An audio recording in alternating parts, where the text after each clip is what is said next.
Amém. Irmãos, vamos fazer uma pequena oração. Pai, mais uma vez nós nos colocamos aqui nas Tuas mãos pedindo a graça do Senhor, a revelação do Senhor. Que seja o Teu Espírito, Pai, a falar, que o Teu Espírito também nos dê compreensão e que o Senhor, que é aquele que sonda mente e coração, possa sondar o nosso coração e dê compreensão, Pai, a cada um de nós. E acima de tudo, Senhor, nos conduza ao centro da Tua vontade, para uma vida com propósito, com significado e principalmente com céus abertos, onde a gente possa realmente ver a Tua mão, a Tua face, a Tua vontade. Forma em nós, Senhor, aqueles que realmente buscam pelos Teus interesses e que são conformados à Tua imagem e à Tua semelhança. Perdoa os nossos pecados, a nossa limitação, mas seja o Senhor a falar conosco em nome de Jesus. Amém. Irmãos, dando sequência ao que a gente considerou na semana passada, e aqueles que não estiveram conosco aqui na semana passada, a gente procurou fazer uma avaliação da nossa posição relativamente ao Senhor. Então a gente usou 3 passagens onde procuramos demonstrar, a nossa posição relativamente ao Senhor.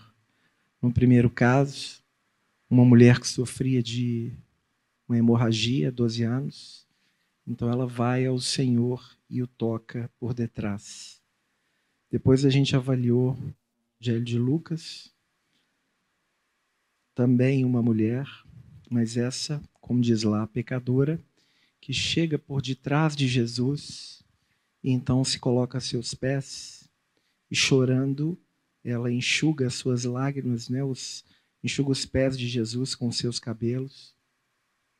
E fizemos a correlação disso com 3 passagens nos evangelhos que falam de uma mulher que também vai quebrar o vasinho de alabastro como representação dela mesma. E então aquela casa se encheu do nardo puro e Judas vai comentar que porque aquele desperdício, já que aquele vasinho poderia ter sido vendido por 300 denários. E a gente comentou que em momentos posteriores nós vamos procurar mostrar, vamos dizer assim, segundo o nosso entendimento, uma diferença bastante clara nas Escrituras entre igreja e noiva. E que a noiva carrega características do remanescente, que é uma pequena porção dentro do todo. E quando a gente chegar lá, nós vamos mostrar os princípios bíblicos que demonstram que o remanescente é representado na Bíblia pelo número 300. Tá? E o porquê desse número e quais as implicações disso. Em que sentido? Nós vamos observar onde o número 300 aparece na Bíblia. Nós vamos então perceber as características desse remanescente. Tudo isso com o propósito de nós nos checarmos a nós mesmos, tá, irmãos? Com vistas ao preparo, ao nosso preparo para o encontro com o Senhor, tá? Mas antes de começar hoje, então assim, só para fechar, hoje a intenção seria concluir o que a gente não deu tempo de falar na semana passada, com uma passagem do livro de Êxodo, no capítulo 33. Só que eu gostaria de aproveitar essa passagem. Vocês vão ver que há uma conexão muito interessante entre essa questão da posição relativa. Porque eu não comentei, mas na semana passada nós falamos da terceira passagem, que foi João, em Apocalipse, que ouve uma voz por detrás dele, e então ele se vira, e ao virar-se ele vê 7 candeeiros de ouro, e no centro dos candeeiros, o nosso Senhor.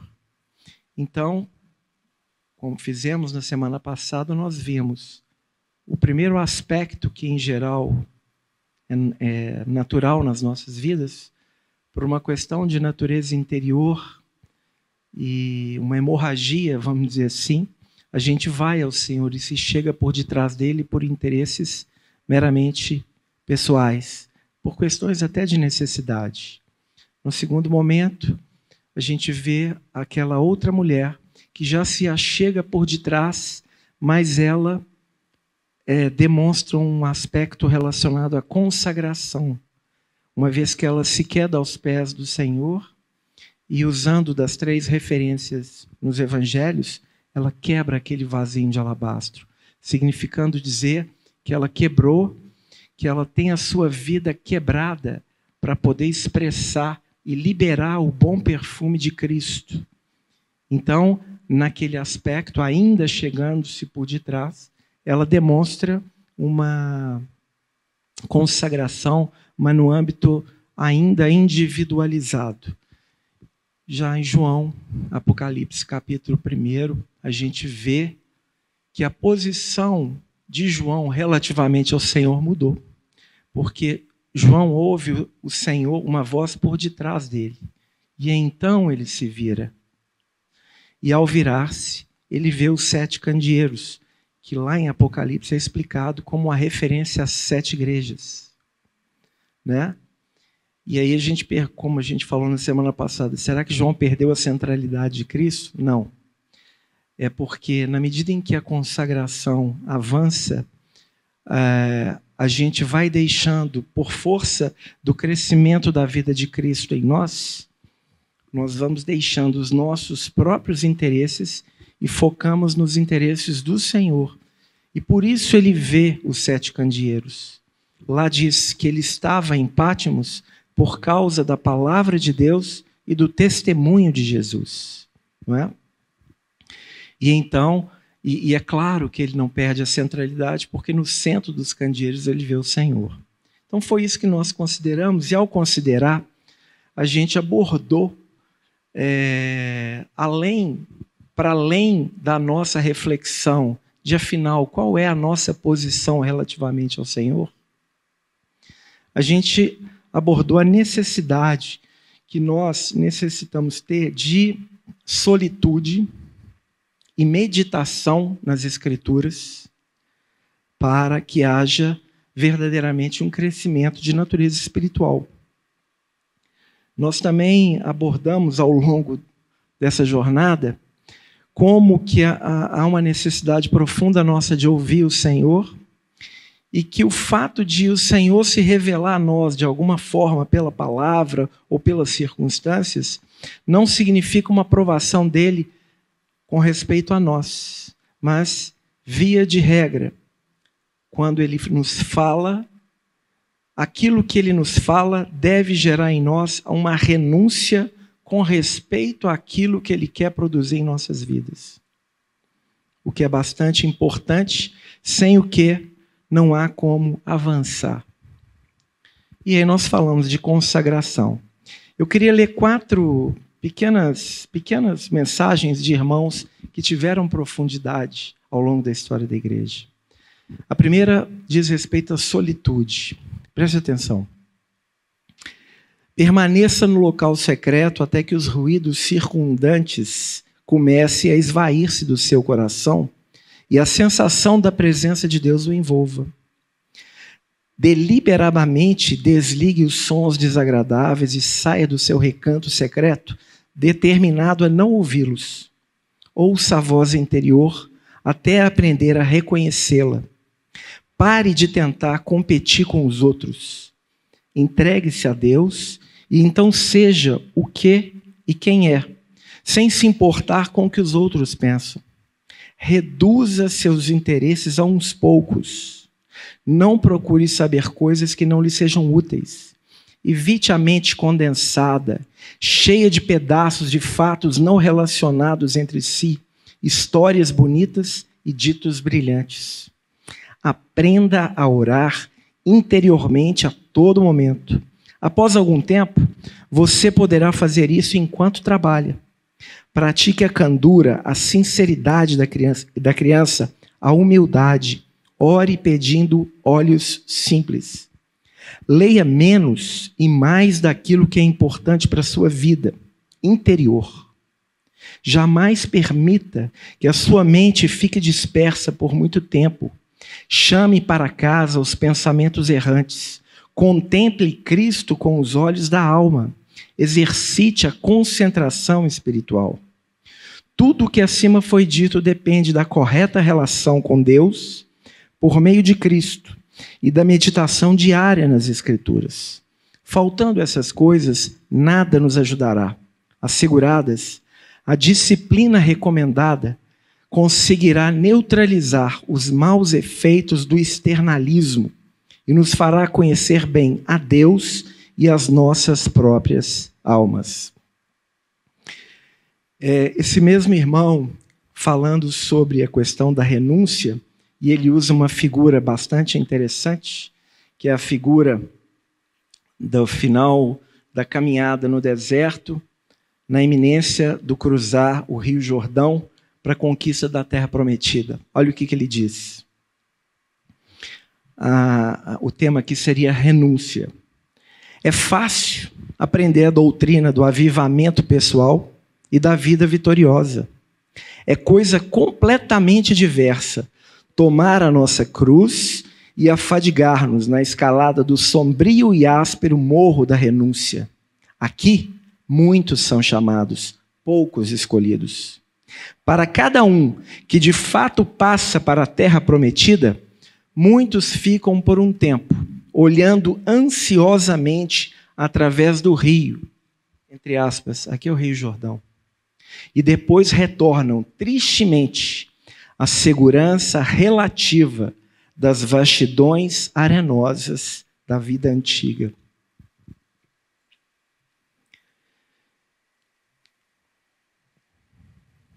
O próximo ponto é sobre consagração. Esse irmão, chamado Andrew Murray, coloca assim: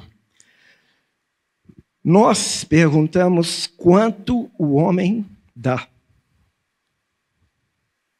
Cristo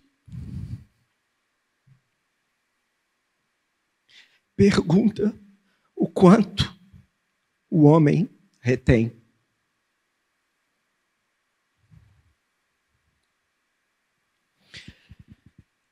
Não devemos dar apenas o que temos, precisamos também dar o que somos. E por último, a questão de propósito e significado. Um dia, se o Senhor assim permitir, eu quero considerar com vocês João capítulo 13, para mostrar como que o Senhor coloca claramente a necessidade profunda da nossa alma de sentido, significado e propósito existenciais. Mas em outra oportunidade. O objetivo de nossa vida não é agradarmos a nós mesmos, mas sim agradar a Deus. Quando o nosso coração não conhece o propósito de Deus, ele fabrica os seus próprios propósitos. E não há nada pior do que ser entregue à vaidade de nossos próprios corações. Bom, dito isso, deixa eu só nos posicionar aqui. Hoje nós vamos considerar Êxodo capítulo 33, para fechar a questão posicional que a gente considerou na semana passada, tá? E especificamente nesse compartilhar de hoje, eu quero mostrar algumas características da noiva. Tá? É bastante interessante. E nas semanas subsequentes, acredito que mais duas, a intenção seria, na primeira, fazer um breve relato da caminhada do povo no deserto, citando algumas estações, E aí eu até pediria acho que a Rebeca está lá, se ela pudesse projetar aqui para nós, porque ela até me chamou a atenção na semana passada, às vezes os irmãos não têm a consciência do que é uma estação. Então, deixa eu explicar isso aqui, tá? Vocês me perdoem. Na verdade, é o mapa, Rebeca, se você puder projetar. Quando o povo sai do Egito, eles saem de Ramsés e eles vão chegar na Terra Prometida. Quando você estuda de Êxodo 12 até praticamente ao final do livro de Números, você vai ver que eles vão passar por 42 pontos de parada. Aqui estou chamando de estações, tá bom? Tá? Há um ou vários ensinos em cada uma das estações. Teoricamente, o sair de uma estação pressupõe que os ensinos correspondentes a ela foram assimilados. Eles recebem ensinos no processo da estação e recebem ensinos na jornada até a próxima estação. Ok? Tá?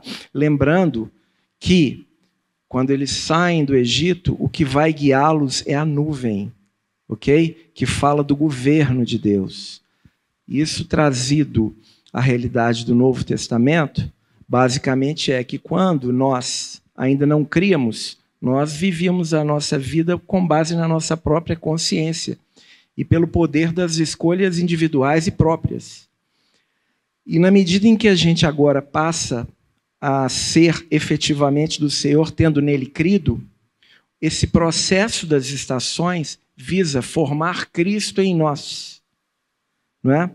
E, consequentemente, o governo de Deus vai paulatinamente se tornando maior, crescendo em nós, a tal ponto que chega um momento em que nós duvidamos de nós mesmos e das nossas decisões.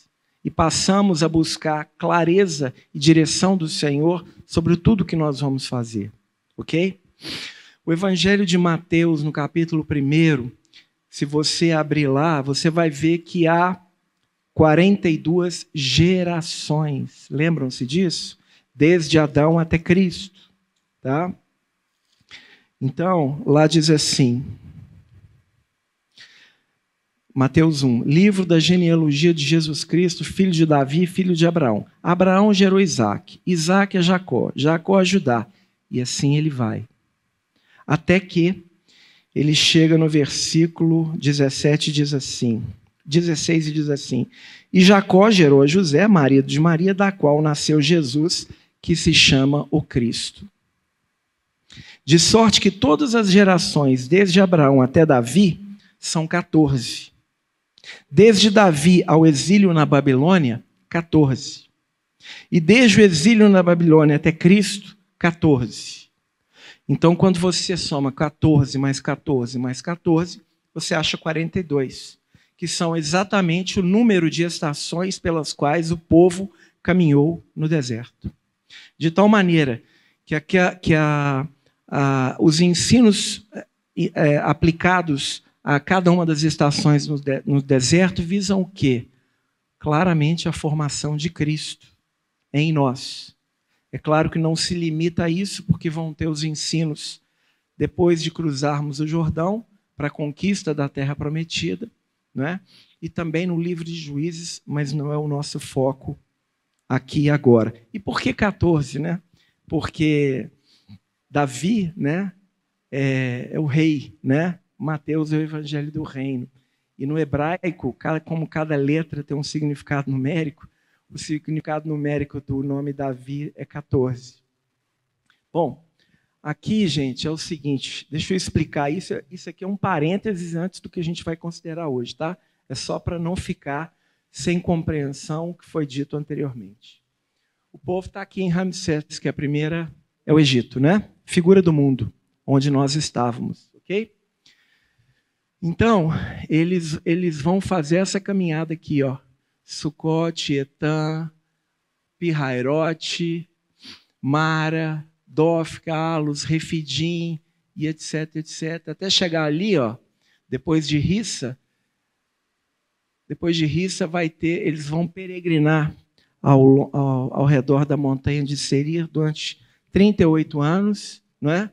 Para então a nova geração fazer o caminho de entrada na Terra. Tá bom? Tá? Então, o que são estações? São cada um desses pontos de parada, ok? Cada um desses pontos de parada. Tá? Na próxima semana, se Deus permitir, eu vou procurar abordar com vocês, para vocês terem uma compreensão do que nós vamos fazer até essa estação Rissa aqui, tá? Porque eu acredito que até esse ponto nós vamos tratar de temas e da realidade espiritual sobre a qual nós estamos tratando aqui, tá? A partir desse momento, as questões já são mais vinculadas ao aspecto ministerial e congregacional. Tem o seu valor, evidentemente, mas não seria um objeto dessa análise que a gente está fazendo aqui. Tá bom?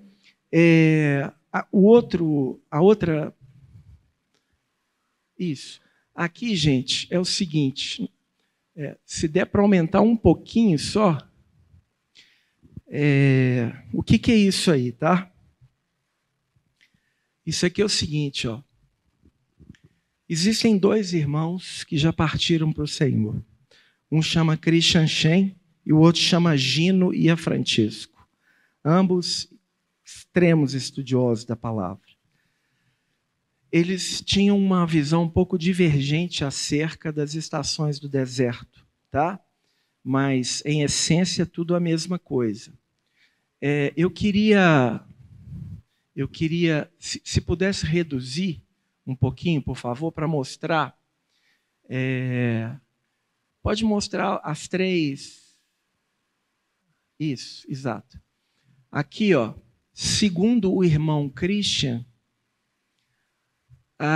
as 14 primeiras estações vão dizer respeito ao novo nascimento e ao início da caminhada, e o velho homem em nós.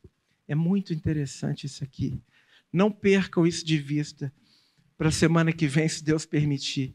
Quando a gente analisar o nome da estação, o nome do deserto, porque eles passaram por 3 desertos, você vai ver um cenário do que acontece em cada estação e os ensinos do Senhor em cada uma delas. Então, aqui trata, vamos dizer assim, do velho homem. Aqui já está falando, as próximas 14 vão falar da morte do velho e do crescimento em vida do novo homem. E, por fim, as últimas vão abordar exatamente o crescimento dessa vida e a preparação para a terra. Irmãos, a terra prometida é Cristo, tá? A terra prometida é Cristo. No aspecto espiritual, isso significa a nossa entrada no reino, tá? Então é de um valor absurdamente tremendo. E aí a manifestação do novo homem em maturidade. Esse é um ponto importante, que é característica da noiva e do remanescente, tá? Bom, voltando nas três divisões de 14 gerações, vocês viram que eu fiz a outra aqui, uma divisão um pouquinho diferente. De 1 a 5 está num verde clarinho, de 6 a 17 está um verde um pouquinho mais escuro, e do 18 para frente está um verde mais escuro ainda. Essa é uma interpretação bastante pertinente quando você estuda as estações, tá? Definida pelo irmão Gino, onde aqui, quando João fala, filhinhos, jovens, pais, então essa subdivisão é estabelecida, segundo a visão do irmão Gino, aqui através dessas estações. As 5 primeiras são para os filhinhos, para quem está começando na vida cristã, as experiências correlacionadas a ela. De 6 17, que é Rissa, que foi aquela que eu apontei para vocês, já diz respeito, vamos dizer assim, a uma adolescência espiritual. Tá? E da 18 para frente, aí já começa questões mais sérias, sejam relacionadas a governo, congregacionais e ministeriais. E aí já há necessidade de paz. E ele vai mostrar isso, né? Então, isso aqui foi só para dar uma panorâmica do que nós vamos considerar. E é interessante, um outro parêntese, quando eu estava meditando nisso, eu pude perceber que da estação 2 até a estação 17, nós vamos ter uma figura que está aplicada no Templo de Salomão, que são as escadas helicoidais que davam acesso às câmaras dos sacerdotes. Não sei se vocês já ouviram falar disso. No Templo de Salomão, você tinha câmaras sacerdotais que ficavam nas laterais do templo e eram em 3 níveis. E cada um dos níveis possuía uma determinada dimensão.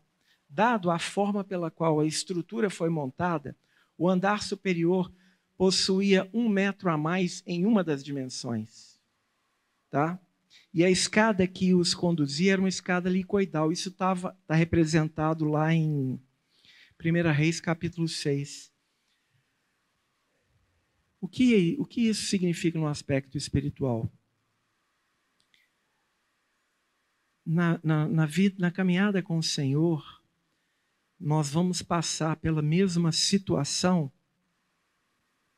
muitas vezes, só que agora num nível de compreensão e de maturidade diferente. É isso o que as escadas significam, helicoidais. E como havia 1 metro a mais em cada andar, em termos de área quadrada, aumentava bastante. Porque se aumentou 1 metro numa dimensão, mas quando você multiplica pela outra, e possivelmente, até coincidentemente com o nosso irmão leu hoje, os aposentos, todo o mobiliário dos aposentos tinha a prata, de alguma forma, mencionada. E a prata fala de redenção.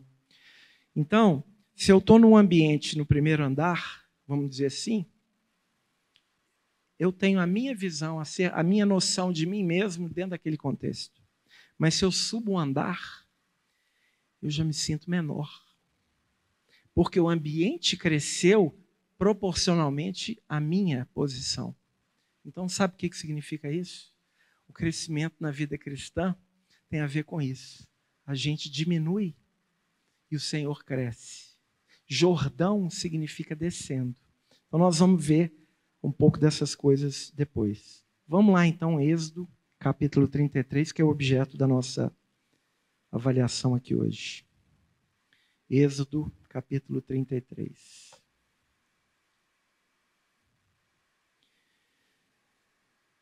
Disse o Senhor a Moisés, vou fazer um parênteses aqui, no capítulo 32, você vai ver a figura do bezerro de ouro, tá?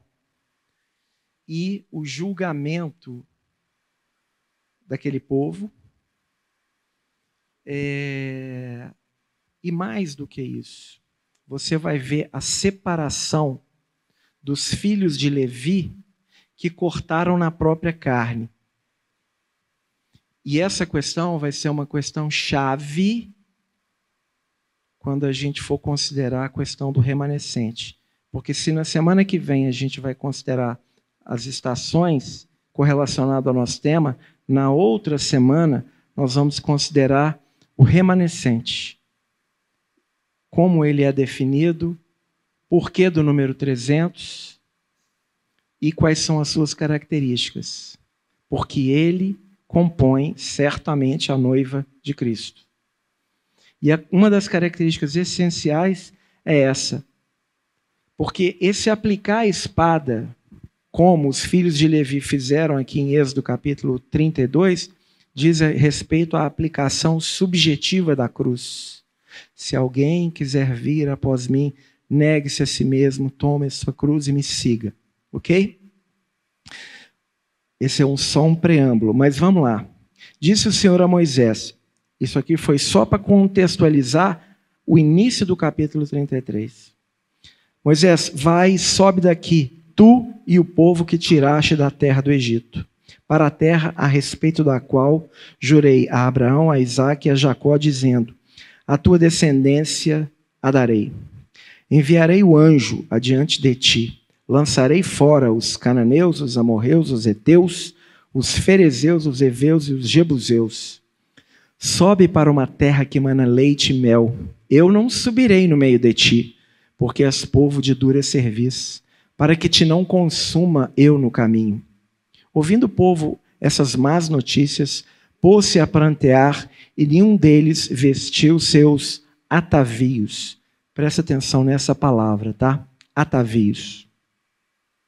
Porquanto o Senhor tinha dito a Moisés, dize aos filhos de Israel, és povo de dura cerviz. Se por um momento eu subir no meio de ti, te consumirei. Tira, pois, de ti os atavios, para que eu saiba o que te hei de fazer. Então, os filhos de Israel tiraram de si os seus atavios, desde o monte Horebe em diante. Ora, Moisés costumava tomar a tenda e armá-la para si fora, bem longe do arraial, e lhe chamava a tenda da congregação. Todo aquele que buscava o Senhor saía à tenda da congregação, que estava fora do arraial. Quando Moisés saía para a tenda, fora, todo o povo se erguia. Presta atenção aqui na mesma característica daquilo que falamos na semana passada, a questão posicional, aqui em relação à tenda e a Moisés. Quando Moisés saía para a tenda, fora, todo o povo se erguia. Imagina isso, 3 milhões de pessoas. Cada um em pé à porta da sua tenda. E olhavam pelas costas até entrar ele na tenda. Já parou para pensar nisso? 3 milhões de pessoas, né? 3 tribos aqui, 3 aqui, 3 aqui, 3 aqui. O tabernáculo no meio. Na verdade, o tabernáculo ainda não estava erigido. O fato é ele montava essa tenda, que não era ainda o tabernáculo, porque o tabernáculo vai ser erigido só em Êxodo capítulo 40. Então, o que ele fazia? Ele montava uma tenda fora do arraial, o que é bastante expressivo no aspecto espiritual. E aí, quando então ele entrava na tenda, todos ficavam de frente para a sua tenda e olhavam Moisés pelas costas. O que isso significa? Até ele entrar na tenda. Uma vez dentro, Moisés da tenda, descia coluna de nuvem e punha-se à porta da tenda, e o Senhor falava com Moisés. Todo o povo via a coluna de nuvem que se detinha à porta da tenda. Todo o povo se levantava e cada um à porta da sua tenda adorava o Senhor. Falava o Senhor a Moisés face a face, como qualquer fala a seu amigo. Então voltava Moisés para o arraial. Porém o moço Josué, seu servidor, filho de Num, não se apartava da tenda. A gente vê pela Bíblia que Abraão é chamado amigo de Deus. Mas um segundo personagem que também é chamado amigo de Deus é Moisés. Por causa dessa passagem aqui. Tá? E uma das coisas que eu me senti estimulado a compartilhar algumas questões com os irmãos, nesse tema de caminhando com Jesus, foi uma fala do irmão, do pastor Marley, relatando algo que o Senhor falou com o pastor Neif, há algum tempo, não sei exatamente quando então, orando ao Senhor, o Senhor teria dito a ele, eu tenho muitos servos, mas eu tenho poucos amigos. O que será que isso significa? Essas coisas estão todas correlacionadas, tá? E nós vamos, passo a passo, procurar entendê-las. Bom, Nós vamos concluir o capítulo 33, mas antes eu vou tentar explicar algumas coisas. Primeiro o Senhor fala assim, vai, versículo 1 do capítulo 33, vai, Moisés, sobe daqui. Detalhe, Moisés, quando o povo chega no Monte Sinai, que é uma das estações, é a estação de número 12, ela está descrita em Êxodo 19, ela vai de Êxodo 19 até Números capítulo 10. Ela é uma estação que o Senhor fala tremendamente. Vocês vão ver o que ele falou. E depois, quem quiser o material, a gente pode fornecer, porque eu fiz um resumo sintético, inclusive com as passagens bíblicas, os intervalos, para vocês entenderem, ao lerem na Bíblia, em que estação nós estamos nos referindo, já que todas elas são citadas em Números capítulo 33, tá bom? Essa aqui, Moisés vai subir ao Monte Sinai 11 vezes. 11 vezes. Uma outra ligação pela palavra que correlaciona a questão da amizade com Deus. Por quê? Nós sabemos que Abraão, ele erigiu 4 altares. Altar na Bíblia fala de vida consagrada. Nesse processo de caminhar com o Senhor, ao erigir os 4 altares, Abraão recebeu 11 visitações do Senhor. Então é muito sintomático que Abraão tenha recebido 11 visitações e Moisés tenha subido 11 vezes ao monte para receber as instruções de Deus no Monte Sinai. Mas o fato essa aqui é a 7ª subida. Esses eventos que estão ocorrendo aqui dizem respeito à 7ª subida. O fato o Senhor fala assim, sobe daqui tu e o povo que tiraste do Egito. Interessante, porque o Senhor falou bem diferente em Êxodo capítulo 3.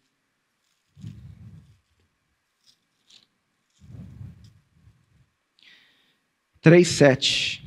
Disse ainda o Senhor, falando com Moisés, certamente vi a aflição do meu povo. Do meu povo. Que está no Egito. Ouvi o seu clamor por causa dos seus exatores. Uma observação, quando Deus se apresenta a Moisés, ele se apresenta como? Uma sarça ardente, não é? A sarça se queimava, mas ela não se consumia. Na Bíblia você vai ter mais ou menos 35 árvores ou plantas, árvores na verdade, e as árvores que tipificam a natureza humana são em número de 4. Os cardos, os abrolhos, as sarças e os espinheiros. Sabe o que significa? Aquilo que não tem vida. Aquilo que não tem vida. Depois você faça uma pesquisa, pega uma chave bíblica e verifica as menções a essas árvores, você vai ver o que eu estou falando. De tal maneira que, quando ele viu aquela sarça, e a sarça não se queimava, como Hebreus fala que Deus é fogo consumidor, o que ele via era um projeto de Deus. De Deus habitando com o homem. Porque a sarça, o fogo na sarça, e a sarça não se consumia. Só que Deus não quer que nós permaneçamos como sarça. Porque se fosse assim, ele não falaria através do profeta Isaías. Isaías, no capítulo 55, ele vai dizer o seguinte.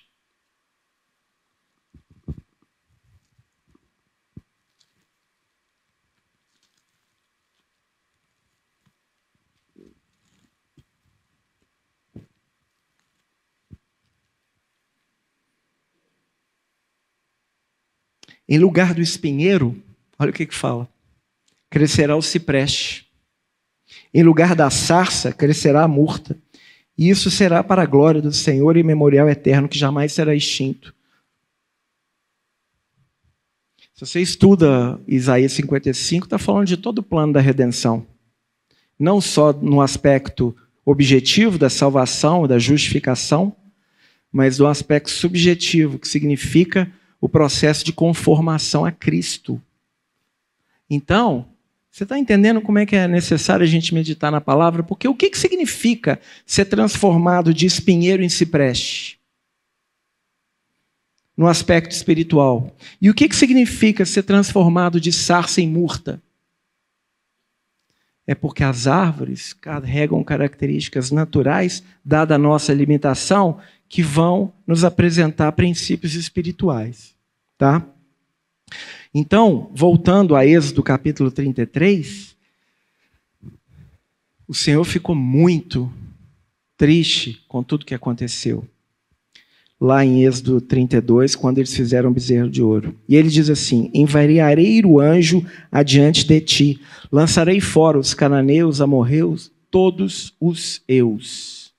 Isso que está acontecendo em Êxodo 33 é uma repetição do que o Senhor já falou em Êxodo capítulo 23. Abram Êxodo capítulo 23. Verso 20, diz assim: eis que eu envio um anjo com letra maiúscula, adiante de ti, para que te guarde pelo caminho e te leve ao lugar que tenho preparado. Guarda-te diante dele, ouve a sua voz, não te rebeles contra ele, porque não perdoará a vossa transgressão, pois nele está o meu nome. Mas se diligentemente lhe ouvires a voz e fizeres tudo o que eu te disser, então serei inimigo dos teus inimigos e adversário dos teus adversários. Porque o meu anjo irá diante de ti e te levará. Isso aqui é de uma beleza tremenda, irmãos. Sabe por quê? Nós não vamos ter tempo de olhar tudo, mas a gente precisava ir a Gênesis capítulo 10 para abrir a genealogia, para você entender que esses povos cananeus são representações das manifestações da nossa vida egocêntrica.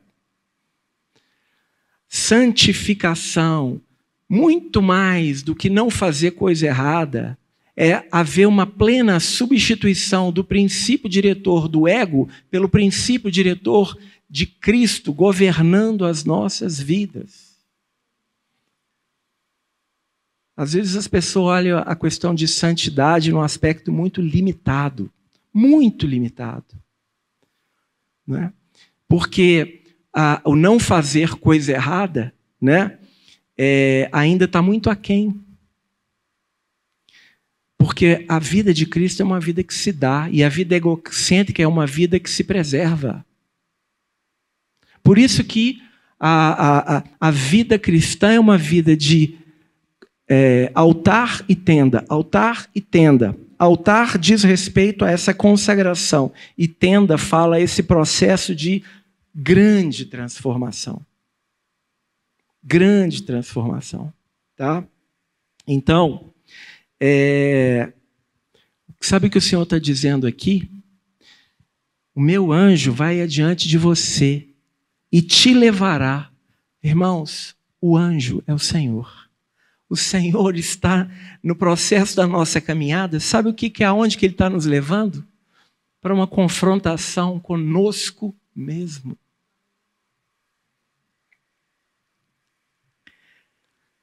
E aí diz ao final: e eu os destruirei. O Senhor quer destruir a nossa vida egocêntrica. Porque Ele quer formar em nós a vida cristocêntrica de uma forma plena. Essa é a mesma realidade que está acontecendo aqui. Vocês estão entendendo? Não vou entrar nos aspectos lá, que aqui, os princípios de Êxodo 23 precisam ser profundamente estudados e meditados sobre ele, tá, gente? Mas vamos, senão a gente não consegue caminhar. É muita informação. Sobe para uma terra que emana leite e mel. Eu não subirei no meio de ti, porque és povo de dura serviço, para que te não consuma eu no caminho. Interessante. Vamos dar uma pulada aí para o versículo 12. Disse Moisés ao Senhor: tu me dizes, fazes subir esse povo, porém não me deixes saber a quem hás de enviar comigo. Contudo disseste, conheço-te pelo teu nome, também achaste graça aos meus olhos. Deixa eu tentar explicar uma coisa aqui. Cada um de nós tem um nome. Mas muitos, talvez todos, quem sabe, haveremos de receber um novo nome. E o nome na Bíblia carrega as características mais essenciais do ser. Já parou para pensar nisso? Qual vai ser o nosso novo nome? Qual é aquilo que realmente nos define? O fato é, o Senhor conhecia Moisés pelo nome. Agora, pois, se achei graça aos teus olhos, rogo-te que me faça saber neste momento o teu caminho para que eu te conheça. Essa é a típica atitude de alguém que é governado pelo ego. Porque, como a vida egocêntrica, ela busca basicamente 3 coisas.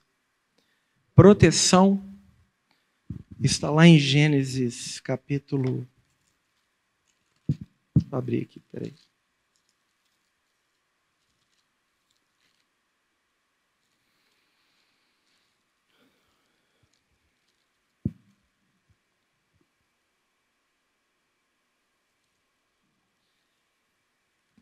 Proteção, provisão e prazer. Nós não vamos ter tempo de mostrar isso aqui.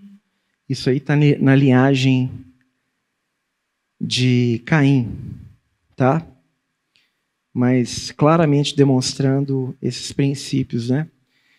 Provisão. O homem natural, o que ele quer? Proteção, provisão, prazer. Interessantíssimo isso. E aí o que acontece? Moisés fala com o Senhor: se eu achei graça aos teus olhos, então vamos fazer o seguinte: o Senhor me mostra o caminho. O Senhor me mostrando o caminho, eu vou te conhecer.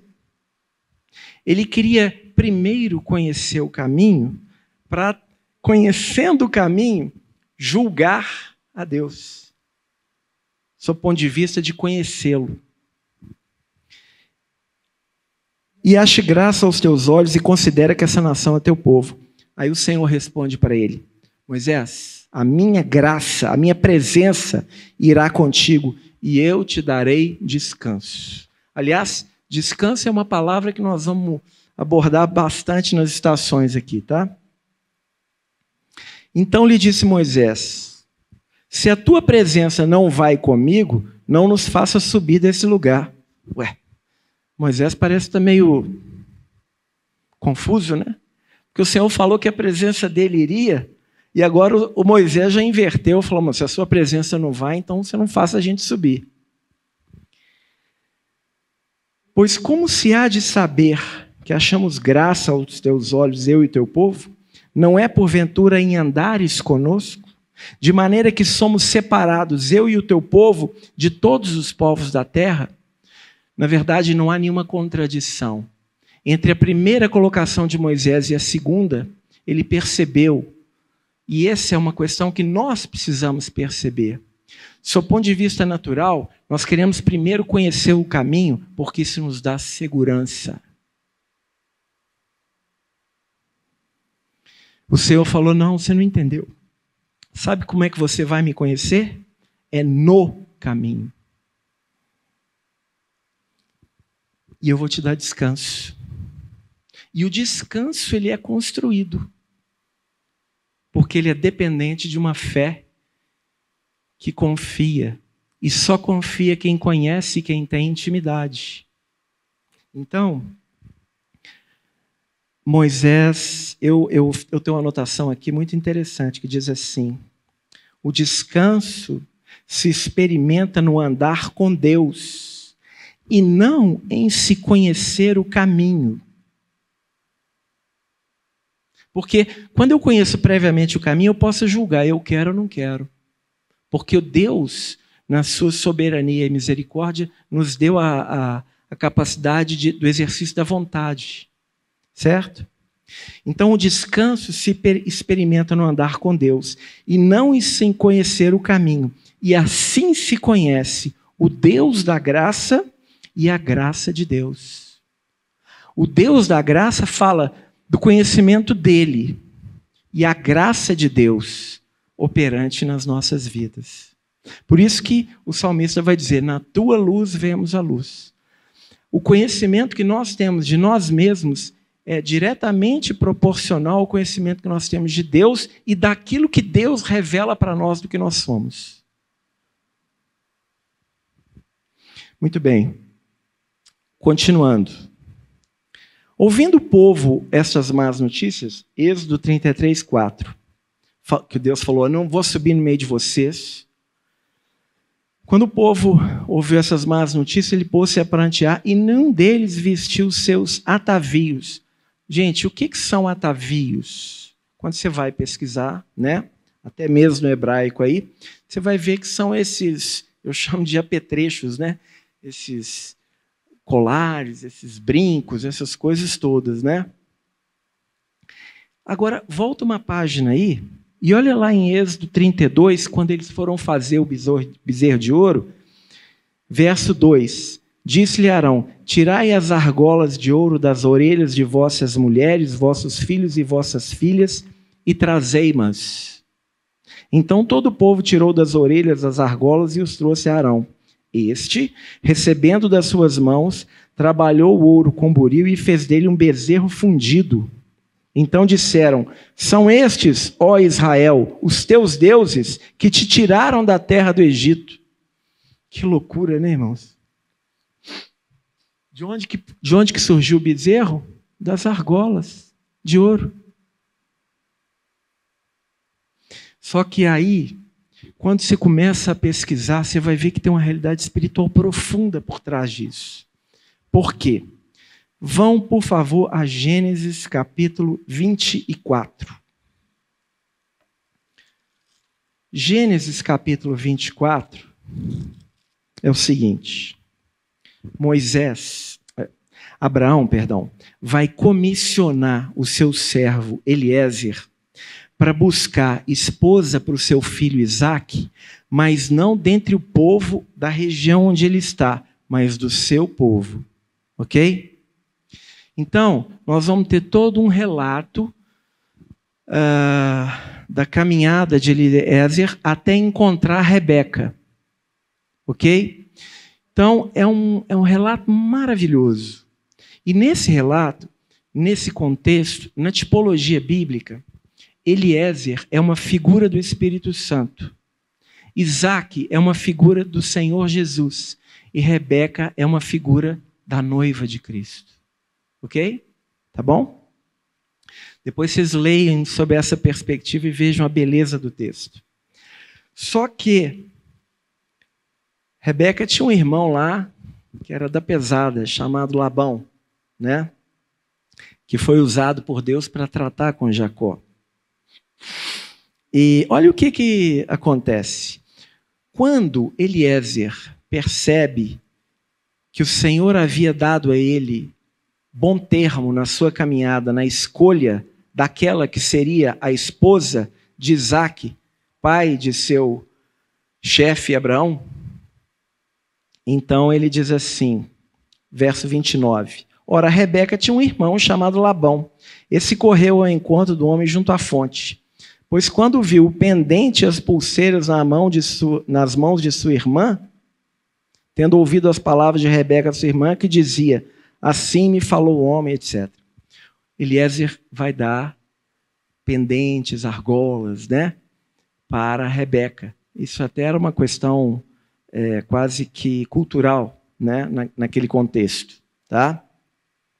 E aí Labão cresceu o olho naqueles atavios lá. Tá? Isso aqui no versículo 29. No versículo 47, diz assim, veja o relato de Eliezer, verso 45. Considerava ainda eu assim no meu íntimo, quando saiu Rebeca trazendo o seu cântaro ao ombro. Desceu à fonte e tirou a água. Eu lhe disse, peço-te que me des de beber. Ela se apressou e, baixando o cântaro do ombro, disse, bebe, e também darei de beber aos teus camelos. Bebi, e ela deu de beber aos camelos. Daí lhe perguntei, de quem és filha? Ela respondeu, filha de Betuel, filha de Naor e Milca. Então lhe pus o pendente no nariz e as pulseiras nas mãos. Interessante. Então, vamos pegar aqui. no contexto da tipologia bíblica, onde Rebeca é a figura da igreja, da noiva, onde Isaac é a figura de Cristo e Eliezer é a figura do Espírito Santo, que vai preparar a noiva para Isaac. Esse é o objetivo de Eliezer. É dito que Eliezer, então, concede a ela esses atavios, correto? Não é? Muito bem. Agora, vamos ao livro de Juízes, capítulo 1.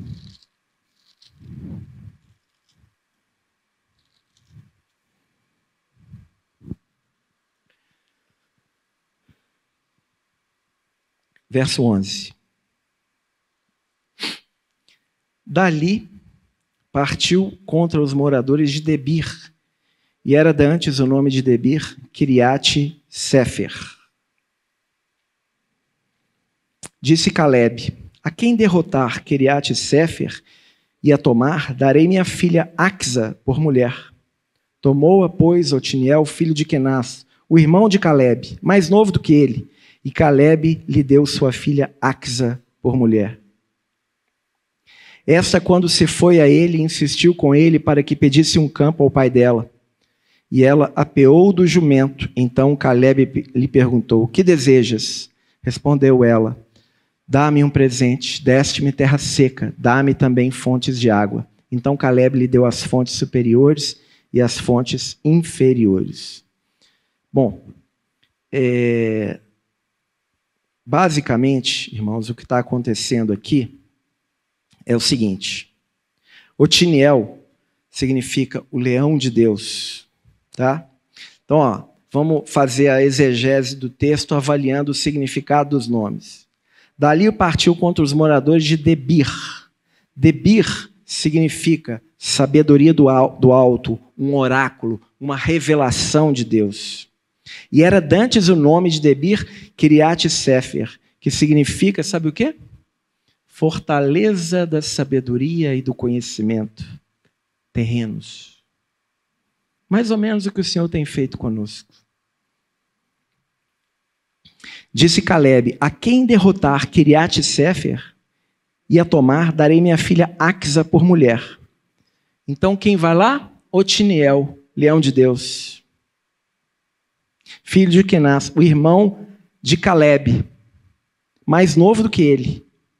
Então Calebe lhe deu a sua filha Axa por mulher. Ou seja, Otiniel, leão de Deus, está se juntando a Axa. Agora, o que significa Axa? Axa, quando se olha o significado do nome no hebraico, significa tornozeleira. É um atavio também. Sabe o que está acontecendo aqui? Na Bíblia, irmãos, há um processo que chama... existem princípios de interpretação bíblica. Um deles é o princípio da primeira menção, princípio das polaridades, quando mostram realidades tão distintas através das quais você consegue traçar aquilo que a mensagem quer nos transmitir. E existe a revelação progressiva. Aqui nós temos um avanço da realidade espiritual do que aconteceu em Gênesis capítulo 24. Porque em Gênesis capítulo 24, Eliezer, como uma figura do Espírito Santo, dá a Rebeca, que é uma figura da noiva, esses atavios. E vocês notaram que são atavios que na orelha e colares, não é isso? Agora, o que está acontecendo aqui? Otiniel, claramente uma figura do nosso Senhor, se unindo a Axa, que significa tornozeleira, que é um atavio. Só que um atavio que tem uma profundidade muito maior, por dois motivos. Primeiro, ela saiu dessa posição aqui,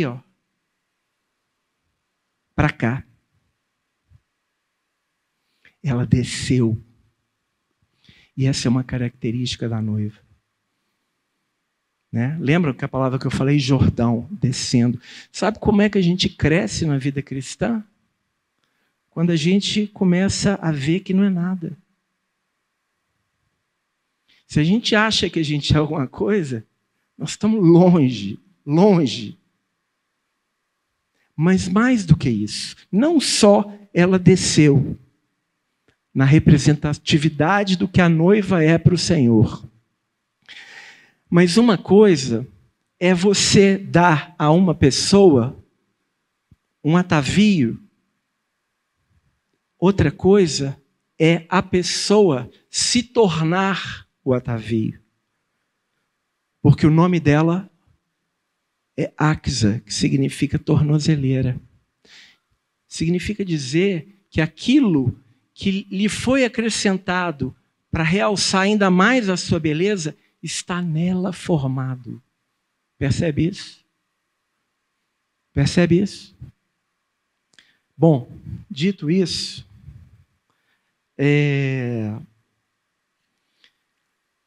abram, por favor, em Provérbios, capítulo 31. Um texto tão conhecido, né? Agora, deixa eu dar fazer uma menção aqui. Muitas vezes, quando uma determinada verdade é estabelecida na Bíblia, ela tem o seu correlato sob o aspecto negativo. Tá certo? Tá?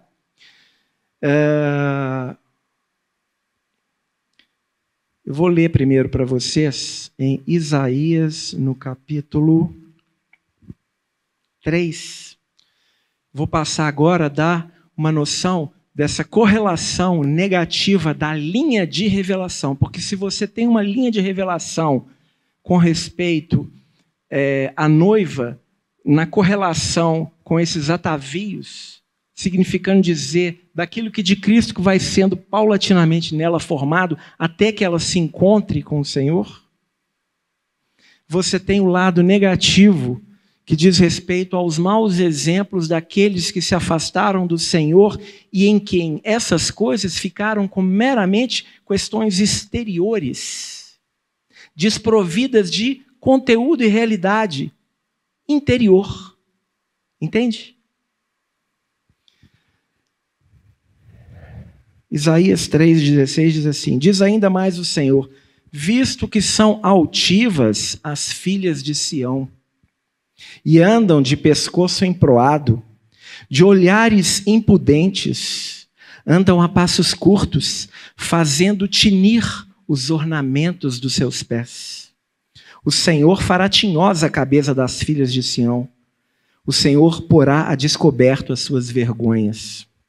Naquele dia, tirará o Senhor o enfeite dos anéis dos tornozelos, e as toucas, e os ornamentos em forma de meia-lua, os pendentes e os braceletes, e os véus esvoaçantes, os turbantes, as cadeiazinhas para os passos, as cintas, as caixinhas de perfume e os amuletos, os sinetes e as joias pendentes no nariz, os vestidos de festa, os mantos, os xales e as bolsas, os espelhos, as camisas finíssimas, os atavios de cabelo, de cabeça e os véus grandes. E aí ele continua. Está vendo? Quantos atavios e quanta falta de realidade, não é? Questões meramente exteriores.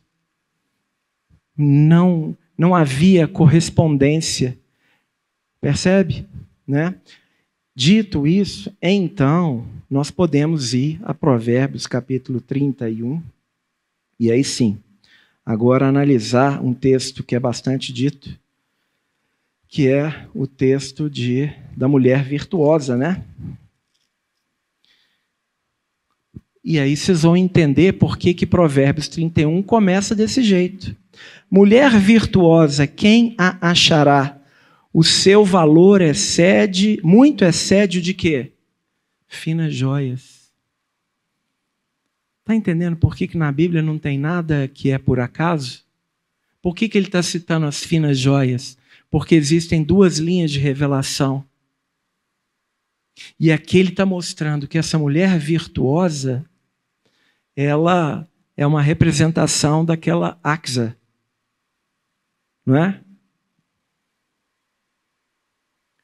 Então, eu vou fazer uma leitura rápida aqui. O coração do seu marido confia nela e não haverá falta de ganho. O marido é o Senhor, essa mulher é a noiva. Ela lhe faz bem e não mal todos os dias da sua vida. Busca lã e linho e de bom grado trabalha com as mãos. Ela possui uma alegre voluntariedade. E como o navio mercante, de longe traz o seu pão. É ainda noite e já se levanta e dá mantimento à sua casa e tarefa à sua serva. Ela cuida primeiro dos de casa, conforme 1 Timóteo capítulo 3, verso 5.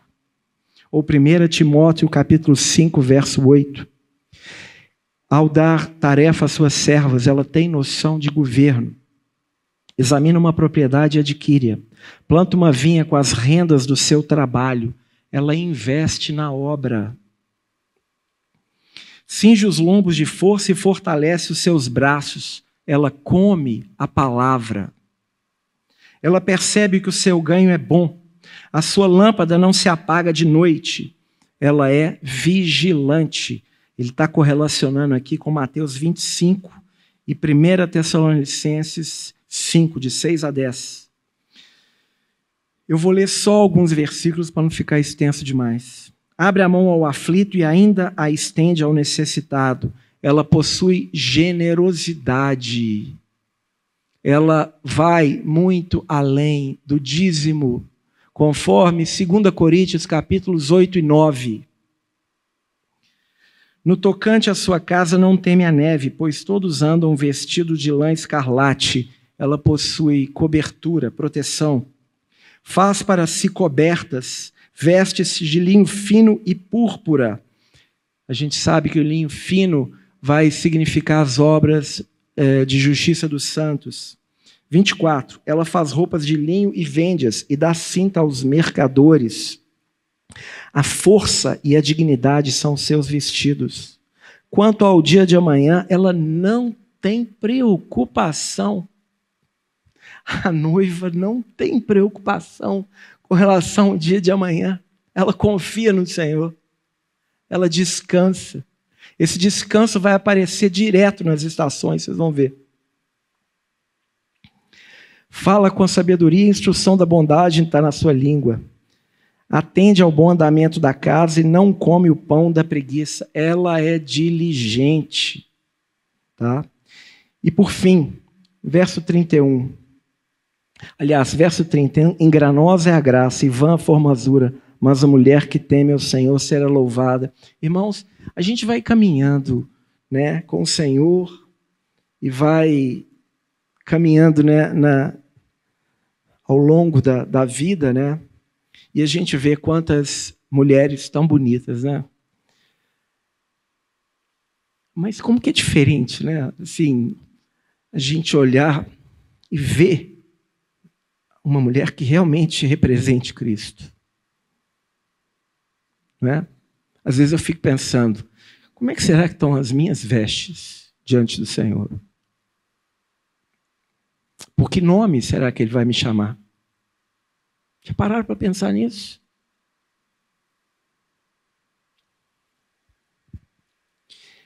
Dá-lhe do fruto das suas mãos, e de público a louvarão as suas obras. Quem louva a ela são as suas obras. Não são as pessoas. Tá? Pedro vai falar sobre isso também. Não é à toa. Veja, irmãos, quando os apóstolos eles estão fazendo colocações no Novo Testamento, você acha que não há o Espírito Santo não fez um bordado alinhando princípios espirituais que já estavam colocados lá no Antigo? É claro que sim. É claro que sim. 1 Pedro 3, 1 diz assim, 3:3. Não seja o adorno da esposa o que é exterior, como frisado de cabelos, adereços de ouro, aparato de vestuário. Seja, porém, o homem interior do coração, unido ao incorruptível trajo de um espírito manso e tranquilo, que é de grande valor diante de Deus. Percebe? Bom, eu não vou entrar aqui em Cantares, porque se eu for entrar em Cantares, eu acho que vocês vão chorar. Vou voltar a Êxodo 33, porque é maravilhoso, irmãos. O noivo e a noiva se relacionando no livro de Cantares. E muitos que não têm ainda a compreensão do que aquele livro trata, veem como questões meramente exteriores, né? Mas cada característica que o noivo fala da noiva em Cantares diz respeito a um aspecto de natureza espiritual. Os seios, as faces, os olhos, o colo do peito, os cabelos. É maravilhoso. É simplesmente maravilhoso. Nós temos que tirar a sandália dos pés para poder considerar Cantares. Bom, voltando então a Êxodo, o meu tempo já está acabando, eu só queria fazer menção a isso. Quando Moisés... Irmãos, observem a atitude de Moisés, no versículo 7 de Êxodo 33. Ele costumava amar a tenda, e não era o tabernáculo, porque o tabernáculo não estava erigido, fora do arraial, para si. Mas ele chamava a tenda da congregação. Isso aqui é de um valor tremendo, porque significa... É mais ou menos um paralelo que acontece em 1 Coríntios. Eu sou de Paulo, eu sou de Apolo, eu sou de Cefas, eu sou de Cristo. Vocês não estão vendo que não é Paulo, não é Cefas, não é Apolo? É Cristo. Eles falaram certo? Não. Não, irmãos. Não é Paulo, não é Cefas, não é Apolo. E nem é eu sou de Cristo. Nós somos de Cristo. Essa atitude de armar a tenda para si, fora, bem longe do arraial, porque o arraial estava contaminado. Agora pensa na igreja do Senhor, para além dessa congregação, ou para além dessa cidade, ou para além desse país. Como que está o testemunho do Senhor? Como que o noivo está enxergando a sua noiva? Quais são os atavios que ele está vendo nela, percebe? Irmãos, o nosso crescimento espiritual, ele deve nos levar a nos retirar da posição de centralidade da nossa vida para a centralidade dos interesses do Senhor. E aquilo, eu comentei isso na semana passada aqui, Paulo, em Gálatas, no capítulo 1, ele diz assim, quando aprove a Deus revelar o seu Filho em mim, Cristo em mim, revelado. Gálatas 2:20, não mais eu vivo, mas Cristo vive em mim, e a vida que eu vivo na carne agora eu vivo na fé do Filho de Deus. Consagração. É o paralelo das três passagens que a gente considerou na semana passada. Mas Gálatas capítulo 4, verso 19, ele diz assim, Gálatas, como que eu sofro até que Cristo seja formado em vós. Paulo está sendo arrogante, prepotente, ele está se achando melhor do que os outros? Muito pelo contrário. A gente precisa ler a palavra considerando todos os seus aspectos de equilíbrio, porque ele se achava o maior dos pecadores. Aliás, em 2 Timóteo, pouco antes de falecer, ele vai dizer isso, que ele foi exemplo para demonstrar a misericórdia de Deus, que salvou um homem como ele, que perseguia a igreja de Deus. Mas aquilo que se operou nele, ele quer que se opere em outros, porque ele quer que nós sejamos verdadeiramente libertos. E a verdadeira liberdade não implica só na justificação, mas principalmente numa santificação, onde Cristo é o princípio diretor da nossa vida. E aí você encontra sentido, propósito e significado existencial para além dessa existência. E valor tremendo por ser um cooperador com aquilo que o Senhor está fazendo. Então eu vou parar por aqui. Na próxima semana, a gente, se assim, né, for possível, a depender da organização dos irmãos aí a gente continua, talvez já considerando as estações, para a gente poder se avaliar, né? Vamos orar. Pai, nós te agradecemos pela tão rica palavra do Senhor. Tenha misericórdia de nós. Nós clamamos pelo teu perdão, Senhor, para com a tua igreja, por tudo aquilo que o Senhor tem pleiteado com respeito às nossas vidas, que ainda nós não temos respondido adequadamente. Eu clamo ao Senhor para que nos conceda um ajuste das nossas vidas, numa relação de solitude e comunhão, de meditação nas Escrituras e principalmente, Senhor, que o Senhor venha falar profundamente ao nosso coração, de tal maneira, Pai, que nós possamos te reconhecer no caminho, nós possamos renunciar a tudo aquilo que o Senhor mostra na nossa vida que não está bom, que nós possamos realmente, Senhor, glorificar o teu nome e que possamos compreender que a santificação é muito para além do que simplesmente não fazer nada de errado, mas principalmente viver para agradar o Senhor, viver para obedecer ao Senhor e fazer toda a tua vontade. Senhor, lava as nossas vestes com teu sangue e com a água da tua palavra, lava o nosso coração, lava a nossa mente, lava os nossos olhos, Senhor. Tem misericórdia, purifica-nos totalmente, Pai. Santifica-nos, Senhor, e nos prepara realmente, Senhor, para poder encontrar com o Senhor, que nós possamos, Senhor, desenvolver a nossa salvação com temor e tremor, não somente olhando para nós, mas olhando para os nossos irmãos e para os interesses do Senhor com respeito à tua igreja, Senhor. É o que nós te pedimos, em nome de Jesus.